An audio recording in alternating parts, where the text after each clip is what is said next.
మిత్రులందరికీ నమస్కారం అండి. సో చూసుకోవచ్చు నా వెనకాలైతే కంది పంట ఉంది, కంది చేను. దీంట్లో ఇంతకన్నా ముందు మనకు టర్బూజ్కి అయితే పెట్టడం జరిగింది.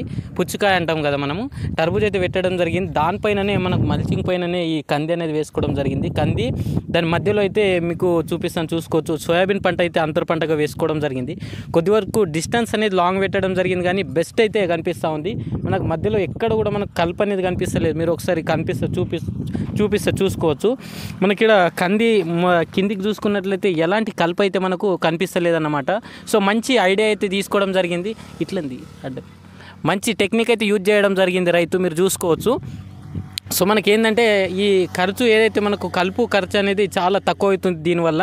నెక్స్ట్ వచ్చేసి మనకు మధ్యలో కూడా కలుపు ఎక్కువ అవడం వల్ల కూడా మనకు వేరే రసం పీల్చే పురుగులు వచ్చేసి కంది పంట పైన కావచ్చు, మనకు సోయాబీన్ పంట పైన కావచ్చు, ఇట్లా వాళ్ళడం జరుగుతుంది. దానివల్ల మనకు సరైన గ్రోత్ రాదు. అదేవిధంగా ఫ్లవర్ డ్రాపింగ్ సమస్య కూడా మనకు కనిపిస్తాయి అన్నమాట. సో కానీ మనం ఈ పద్ధతి ద్వారా మనం ఇలా చేయడం వల్ల మనకు చూసుకున్నట్లయితే మనకు ఖర్చు కూడా చాలా తక్కువ అవుతుంది. మనకు లాస్ట్ క్రాప్ ఏదైతే మనకు టర్బూజ్కాయ కావచ్చు, అదేవిధంగా పప్పాయ కావచ్చు, అది వేసుకొని మనం తీసిన తర్వాత ఈ మల్చింగ్ తీయకుండా మంచి క్వాలిటీ మల్చింగ్ యూజ్ చేసి మల్చింగ్ తీయకుండా మనకు కంది సోయాబీన్ కానీ వేసుకున్నట్లయితే మనకు దీనిపైన కాటన్ కూడా పెట్టుకోవచ్చు. ఎందుకంటే కాటన్ పెట్టుకున్నట్లయితే కూడా మనకు ఖర్చు అనేది ఆదా అవుతుంది అనమాట.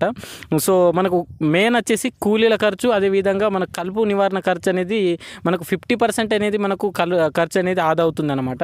సో ఇలా ఈ పద్ధతి ద్వారా కానీ మనం పెట్టుకున్నట్లయితే బెస్ట్, మనకు ఖర్చు తక్కువ అవుతుంది, అదేవిధంగా మంచి ఈల్డింగ్ కూడా వస్తుంది అన్నమాట.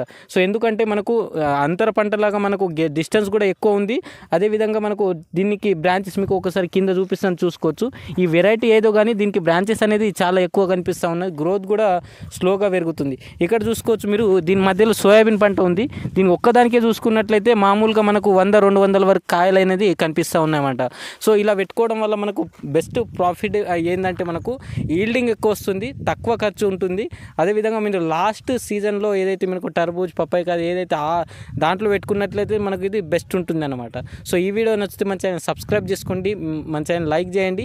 సో ఇలా రైతుకు సంబంధించిన ప్రతి ఒక్క ఇన్ఫర్మేషన్ వీడియో కోసం బెల్ ఐకాన్ ఆన్ చేసుకోండి. Thank you watching this video. So మన కొత్తగానే వాట్సాప్ గ్రూప్ కూడా క్రియేట్ చేయడం జరిగింది. ఎవరైనా జాయిన్ కాకుంటే దాంట్లో జాయిన్ కండి. Thank you.